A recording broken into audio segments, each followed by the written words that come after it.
It was a sunny September afternoon in 1993, and Daniel Wagner, a fourth-grade student, is walking home from school.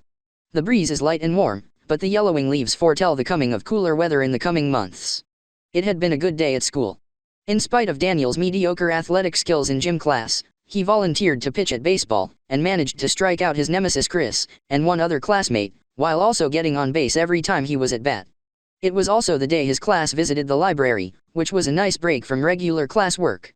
The librarian had read The Berenstain Bears and the Nerdy Nephew, which Daniel could relate to, as one of the smartest kids in his class. Daniel's intelligence had not helped him with making many friends at school. But he did have a few close friends he played with regularly. His next-door neighbor, Jeff Lee, was a few months older than Daniel, and they had been friends since they were 3. Daniel's other friend, Tim Krieger, lived about a kilometer away on an acreage at the edge of town. While Jeff was studious and his house had lots of electronics and toys, his dad Franz was an engineer. Tim was more down to earth and enjoyed outdoor activities, as well as building and creating things. Tim and Daniel were also in the same Cub Scout pack, and regularly played in the field behind Tim's house. Daniel's house was 2 blocks from school. If he walked fast, he could get home in just over 5 minutes, using the alley behind the school as a shortcut. It had not rained for several days, so the gravel alley was dry. When it rained, however, the alley became a slow, wide stream. Daniel and Jeff liked damming and channeling that muddy back alley by shifting the mud with their boots, creating new streams and lakes, much to the chagrin of neighbors who wanted a flat, dry alleyway to drive on. Daniel could now see his house, and as he approached it, he could see the family cat Harley in the front window. He unlocked the front door, and Harley came running and began rubbing up against his leg, asking to be petted. Daniel scritched Harley's chin and ears, then petted her back before heading upstairs. Over the summer, Daniel's parents, Susan and Ron, had experimented with leaving Daniel at home alone for the first time. While Daniel had not been allowed to stay home alone all day while his parents were at work, he had demonstrated he was responsible enough to be left alone for a few hours after school, until they came home from work, around 5:30. Daniel was still getting used to being alone at home, and figuring out what to do with himself until his family got home. Normally, he would play with his brother, Matthew. However, because Matthew was 6 years old, and Daniel was only 9, Matthew went home with his babysitter Elaine, until he was picked up by their dad when he got off work. Daniel had a lot to look forward to tonight. It was Tim and Daniel's first Cub Scout meeting of the year. Both of them were now in their last year of Cub Scouts, before they could move up to become Boy Scouts the next year. A few of their friends had moved up to Boy Scouts this year, or quit Scouts altogether.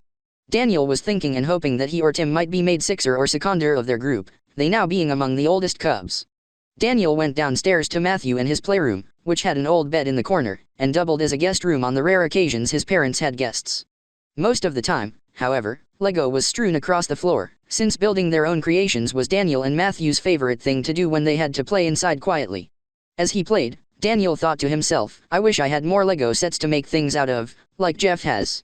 While Jeff had less Lego overall, he had more cool new sets, with unique pieces.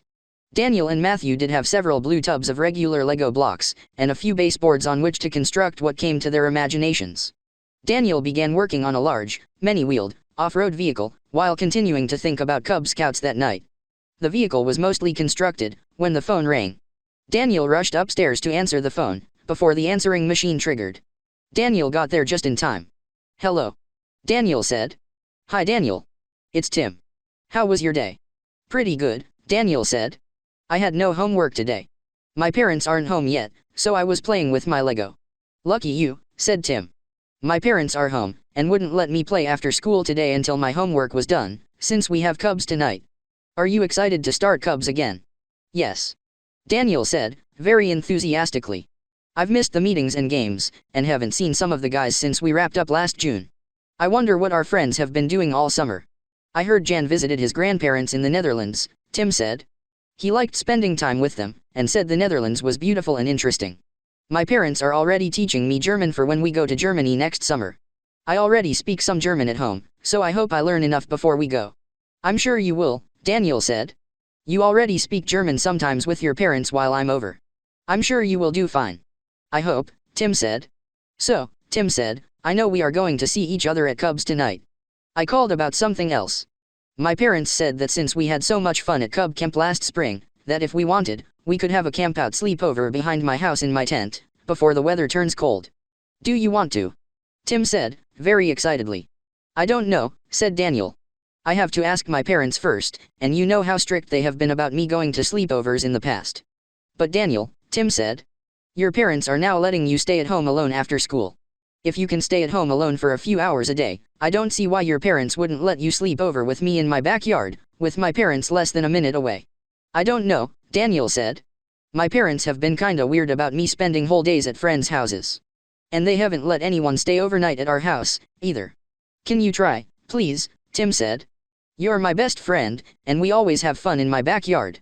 And spending a whole day, camping, and building forts, would be really fun. My parents said they would even let us light a fire. I'll ask, Daniel said. But, it's up to my parents. Don't hate me if they say no. Great. Tim said. I'll see you at the Cubs meeting tonight. See you then, Daniel said. Bye now. Bye, Tim said. Daniel hung up. A sleepover with his friend Tim was something he really wanted, but also feared. Because Daniel still wet the bed. Tell me if you think I should continue this story or not.